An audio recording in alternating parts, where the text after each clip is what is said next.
I've noticed that quite a few of you actually enjoyed my journey into the not-so-distant past as far as graphics cards are concerned. So today we'll be heading back to the year 2015 when NVIDIA's GTX 960 launched. It wasn't the most powerful GPU to begin with, even back then, but I still remember it was advertised to handle 1080p gaming at a solid 60 FPS without any issues. Today I will try to run somewhat modern games with this 8-year-old GPU. My objective is to achieve a smooth frame rate at 1080p.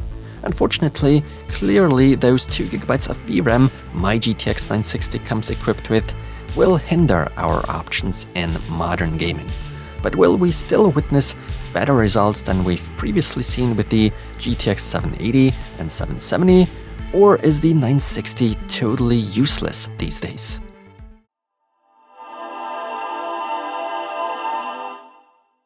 My dear friends, we're looking at the PNY GeForce GTX 960, the XLR8 OC edition. We're looking at quite a plasticky shroud here, but in terms of looks, today's PNY model certainly isn't too far behind as far as design choices are concerned, especially when keeping in mind the price of this thing back when it launched. As already mentioned, this card is equipped with 2GB of video memory of the type GDDR5. There was also a 4GB version available of the GTX 960, but I never owned one. Finally, we can leave those pesky DirectX 12 issues behind, since the X12 is being supported natively here with a feature level of 12.1. We're also getting HDMI 2.0 along with DisplayPort 1.2 on here. The TDP at a rated 120 watts is fairly low, thus only a 6-pin power connector is required. The interface, as always, remains PCIe 3.0. As usual, I'll be putting this 960 onto my modern test system consisting of the Intel Core i9-13900K and ASRock Z790 motherboard, along with 32GB of DDR5 RAM. Now when we are booting up the system and let Windows Update do its thing in the background, we'll automatically see display drivers installed, which sadly date back to July 2019 though. That's very out of date to say the least.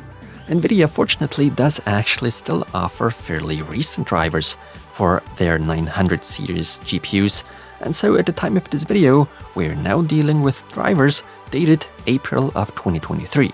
Guys, I have a good feeling about this experiment. So let's go straight for Assassin's Creed Valhalla, the game that refused to even launch previously with all the other old cards I've thrown at it. Thanks to the native DX12 support we have here, the game fires up right away. Our main objective is to aim for 1080p, the graphics quality I'll therefore set to the bare minimum, namely low. We are already exceeding the VRAM limit noticeably here. Nonetheless, the game isn't too strict about it and allows us to move on and play the game anyway. Surprisingly, we are on average hovering around 35 to 40 FPS. There's definitely room for more. We just have to further decrease the resolution and thus try out 1600 by 900. Now we are witnessing 45 to 50 FPS on average, which does depend on the scene though. So what's 720p bringing to the table then? As a matter of fact, not so much really, aside from the fact the image quality has taken a massive toll. So let's start up Far Cry 6, yet another title that refused to launch previously. Here too, we don't seem to be running into any difficulties thanks to true native DX12 support. We are kicking things off at 1080p and the low preset. Of course, we are disabling HD textures. For that, the game needs to be restarted. Back in the game, we are now reading out decent 43 to 45 FPS. Not bad.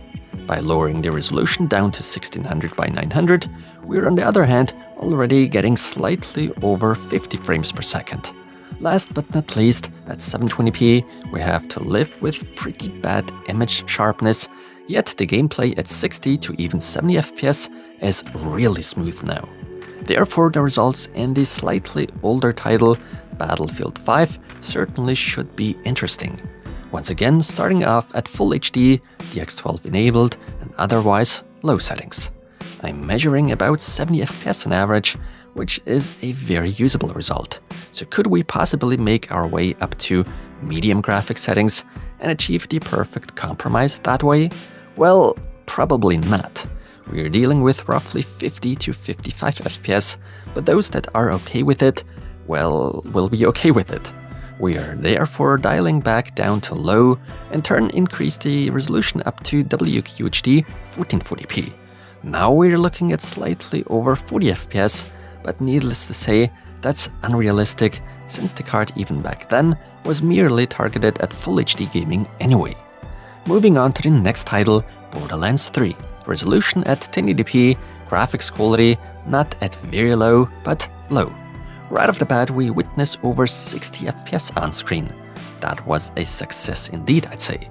So how much frame rate are we actually sacrificing when going up to medium? Well, it turns out quite a bit, since we are now playing around with only 50 FPS on average at best.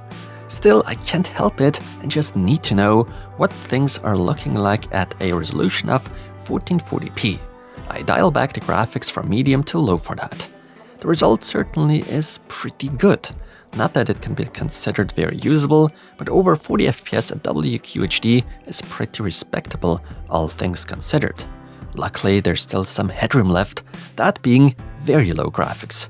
That way, we are now being graced with about 50 frames per second. Bravo is all I can say here. A game title even many modern graphics cards struggle with sure has to be Cyberpunk 2077. The game starts up fine without any hiccups, and I needless to say pick 1080p and set all remaining graphics details down to their absolute minimum. After having uploaded my previous video, I was told that I forgot to disable AMD FSR, and that led to all the problems I was experiencing. So today we're testing with FSR disabled for now. We are achieving about, well, somewhat barely playable 30 FPS, more or less. I'm not really having that much fun with that. What if I lower down to 1366 by 768? Graphically speaking, things really no longer look appealing by any means, but at least we see the frame rate increasing to roughly 45 FPS. So while sticking to the very same graphics settings, let's actually go ahead and enable AMD FSR at its preset Ultra Performance. Would you look at that? 60 FPS is pretty nice. The image quality certainly does look horrendous though. A lot of stuff isn't even clearly recognizable. Maybe things could improve by helping out FSR by upping the resolution to 1080p. Indeed, the graphics fidelity improved, even if it's minimal. The sharpness increased, but everything looks just so smeary, it looks a bit disgusting, not gonna lie. Next is Forza Horizon 5.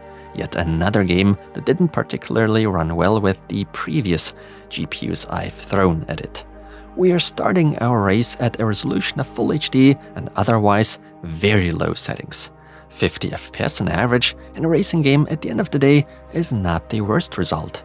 However, in order to improve the frame rate a little, I'll be giving 1366 by 768 a shot.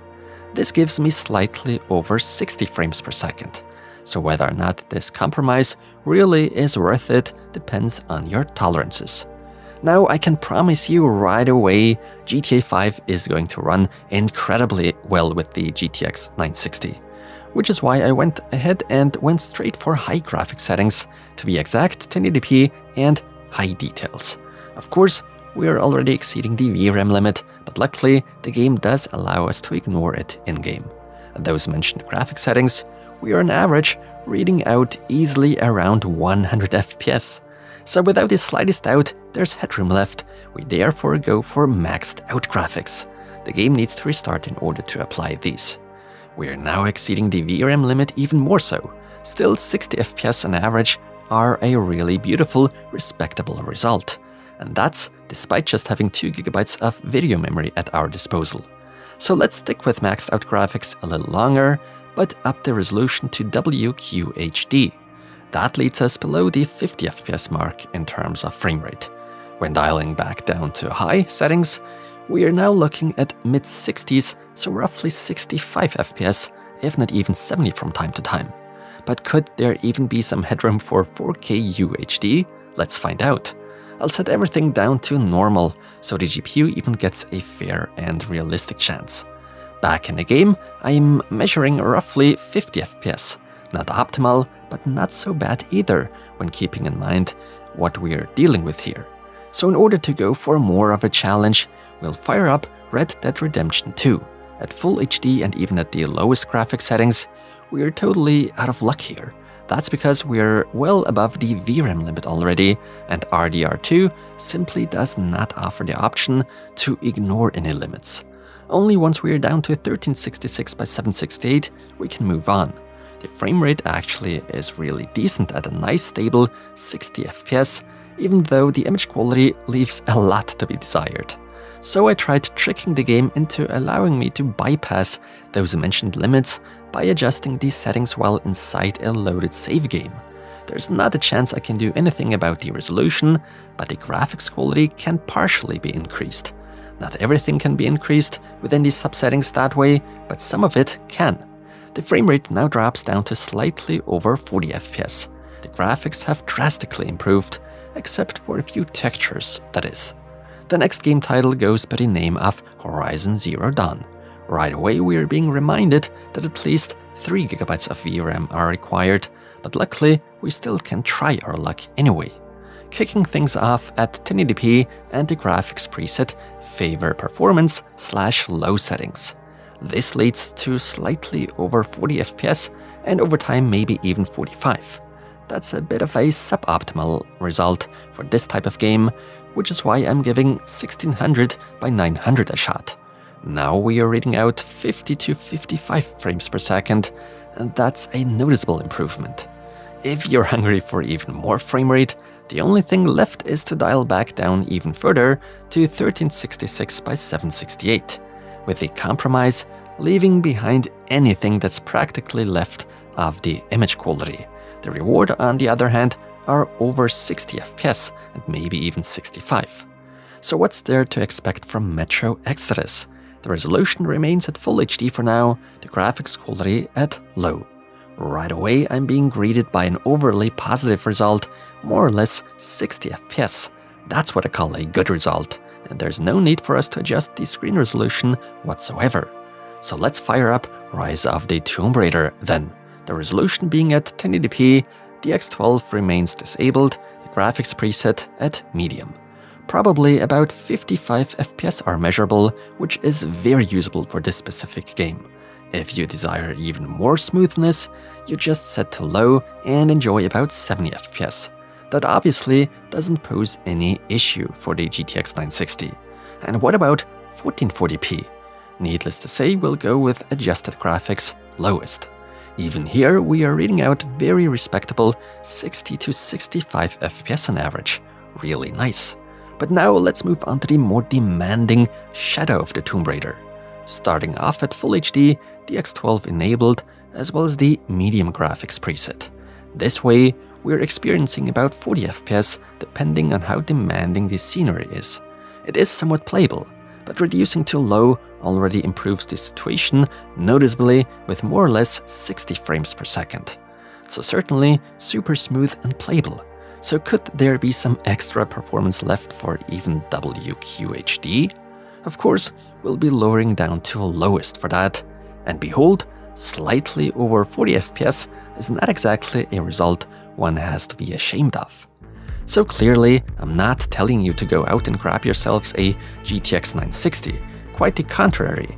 You shouldn't do that, except if you manage to find one that's dirt cheap and don't plan on playing any demanding games anyway. What I want to say here is that your 960 that you might still use to this day or have stored away somewhere is not totally useless just yet. Even modern DirectX 12 titles should launch without any issues and can be played when accepting minor to slightly more severe compromises as far as resolution and graphics quality are concerned.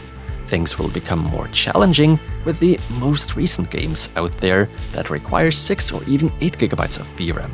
This is where the GTX 960, even when owning one with 4 GB, won't get you anywhere. Still, I'd like to remind you, not everything that's old should be considered bad or unusable. One just has to lower one's expectations and find a new use case for slightly dated hardware. Needless to say, you're entitled to your own opinions, as this video primarily only serves for entertainment, and that's about it. Thanks a lot for watching, guys, and until the next one.